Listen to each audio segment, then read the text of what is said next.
Empathways version communautaire est une activité de jeu de cartes qui permet aux jeunes et aux adultes de s'exprimer en leurs propres mots dans un environnement de confiance sur les sujets de la santé de la reproduction, la contraception et la planification familiale, autrement dit la SRPF, dans la communauté et facilite l'accès aux informations et l'utilisation des services de santé par les jeunes.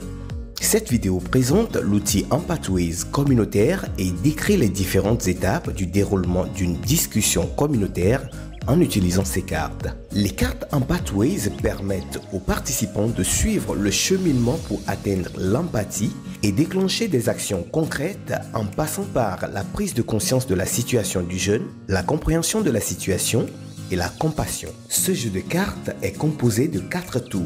Le tour 1. S'ouvrir invite les participants à établir un rapport ouvert, honnête et d'échanger sur les valeurs personnelles. Le tour 2. Découvrir invite les participants à discuter de la manière dont leurs expériences et relations personnelles façonnent leurs besoins, comportements et préférences en matière de planification familiale. Le tour 3. Connecter invite les participants à réfléchir ensemble sur des scénarios fictifs d'accès des jeunes au service de la SRPF. Le tour 4, s'engager, invite les participants à réfléchir sur les 3 précédents tours et à prendre des engagements pour aider les jeunes à avoir accès aux services de santé de la reproduction et de la planification familiale. Conduite d'une discussion avec Empathways communautaire. 3 phases sont à respecter avant, durant et après une discussion. Avant la séance de discussion avec Empathways communautaire, le facilitateur doit 1. Identifier un défi important de la communauté en échangeant avec les associations locales de jeunes et d'adultes, les responsables sanitaires et communautaires. 2. Choisir le thème des discussions en concertation avec les parties prenantes citées au point 1. Pour cette étape, le facilitateur peut consulter la grille de sélection des thèmes. Les thèmes proposés dans la grille incluent la communication sur la SRPF en couple, le rôle des hommes dans la PF, les blocages à l'accès aux services SRPF des jeunes et plus. 3. Sélectionner les cartes et les vidéos des témoignages MMH en fonction du thème choisi et en fonction du temps prévu pour l'activité. Pour une durée d'environ 60 minutes, nous vous recommandons de choisir 2 cartes de chaque tour. 4. Définir la cible en veillant à ce qu'il y ait des participants hommes et femmes, jeunes et adultes en nombre égal. Pour l'invitation des participants, nous vous recommandons de travailler avec des réseaux et d'autres structures dans la communauté avec qui les jeunes ont un bon niveau de confiance. Il faut bien expliquer l'activité à chaque participant durant cette phase d'invitation pour assurer que tout le monde sera à l'aise le jour de l'activité. Nous vous recommandons de ne pas dépasser 20 participants, moitié jeunes, moitié adultes. Pour ce nombre, nous vous recommandons également au moins 3 facilitateurs. 5. Choisir un lieu tranquille et neutre pour une bonne discussion sans perturbation.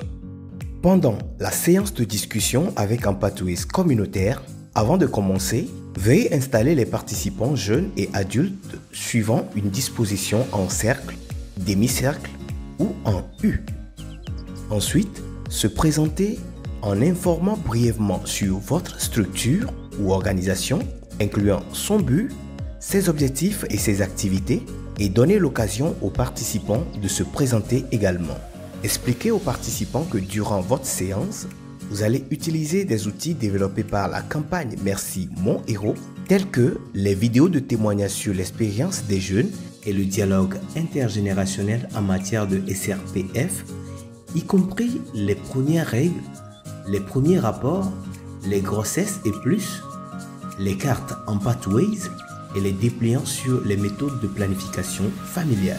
Ensuite, faire un brainstorming en plénière pour apprécier le niveau de compréhension des participants sur la notion de la SRPF en leur posant les questions suivantes l'une après la réponse de l'autre. Pour vous, que veut dire santé de reproduction et que veut dire planification familiale. Il est important d'encourager les participants pour les réponses données même si elles ne sont pas exactes et expliquer ces notions en corrigeant les réponses inexactes. Après avoir mis tous les participants au même niveau de compréhension sur la notion de SRPF, il faut annoncer le thème de la séance. Projeter ensuite une ou deux vidéos ou diffuser des audios de la campagne Merci mon héros sélectionnés par rapport au thème de la discussion. Pour cela, vous aurez besoin bien sûr d'un projecteur, d'un écran, d'un haut-parleur et peut-être un générateur si vous serez dans un endroit sans électricité. Si vous n'avez pas tous ces appareils, vous pouvez proposer aux participants de regarder les vidéos sur les smartphones et à la maison en avance ou avant les discussions en leur donnant les liens YouTube. Les vidéos témoignages de la campagne Merci mon héros aident à répondre à certaines préoccupations des participants, influencer certaines positions conservatrices des normes sociales et tabous et réorientent les discussions dans le but d'amener les participants adultes en l'occurrence à mieux comprendre les besoins des jeunes. Donner aux participants un moment bref pour réfléchir ou poser des questions. Après la session de discussion sur le thème et les contenus des vidéos témoignages, les participants passent à l'exercice du jeu en Pathways qui se déroule selon deux approches. L'approche duo ou l'approche petit groupe.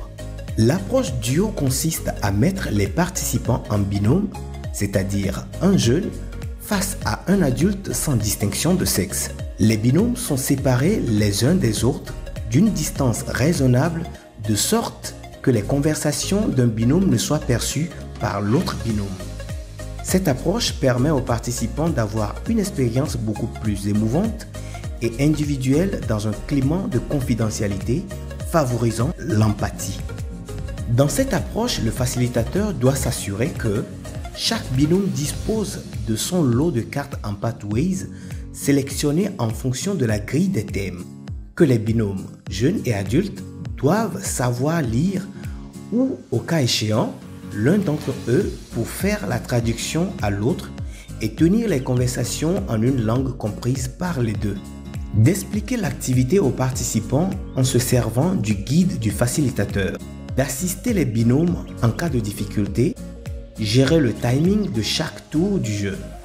De veiller à ce que chaque personne dans les binômes participe aux discussions et reste à l'aise avec son partenaire.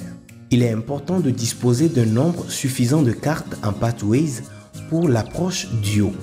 L'approche petit groupe consiste à disposer les participants en cercle, demi-cercle ou en U pour la discussion.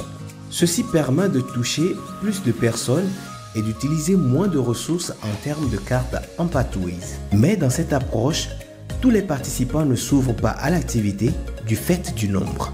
Cette approche réduit la confidentialité. Dans cette approche, le facilitateur doit s'assurer d'expliquer les règles de l'activité, de lire les conditions de confidentialité, de poser les questions sur les cartes sélectionnées ou donner les cartes aux participants pour qu'ils les lisent à haute voix, de modérer les discussions et de gérer le timing.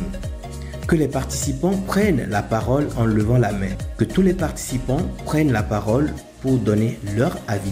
La restitution à la fin de la séance de discussion avec un Pathways communautaire. La restitution sera essentiellement focalisée sur les cartes du tour 4, s'engager. À ce niveau, les participants mis en binôme se remettent en groupe dans la disposition de départ et ceux en petit groupe restent dans la disposition initiale pour le compte-rendu avec les questions des cartes du tour 4. Avant de faire le compte-rendu, rappelez aux participants de ne pas partager quelque chose sur leur partenaire en Pathways qui pourrait les mettre mal à l'aise ou être trop personnel. Comme il s'agit d'amener les adultes à être plus sensibles et à s'engager pour l'accès des jeunes au service de SRPF, il est souhaitable que la restitution de l'activité se fasse par les adultes. Et puis, les jeunes sont invités à compléter avec leurs observations et perspectives.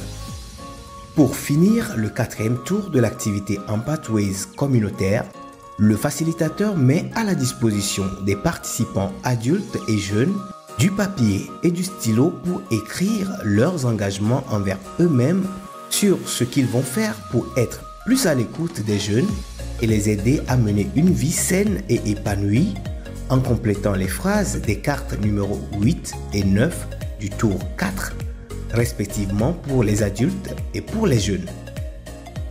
Les participants retournent avec les engagements pris et les affichent quelque part chez eux où ils vont s'en souvenir et essayer de les appliquer.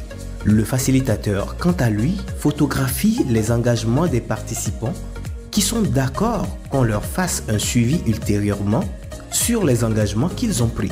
Le facilitateur doit veiller à ce que les participants mentionnent leur nom et contact sur le papier afin de faciliter l'identification lors du suivi.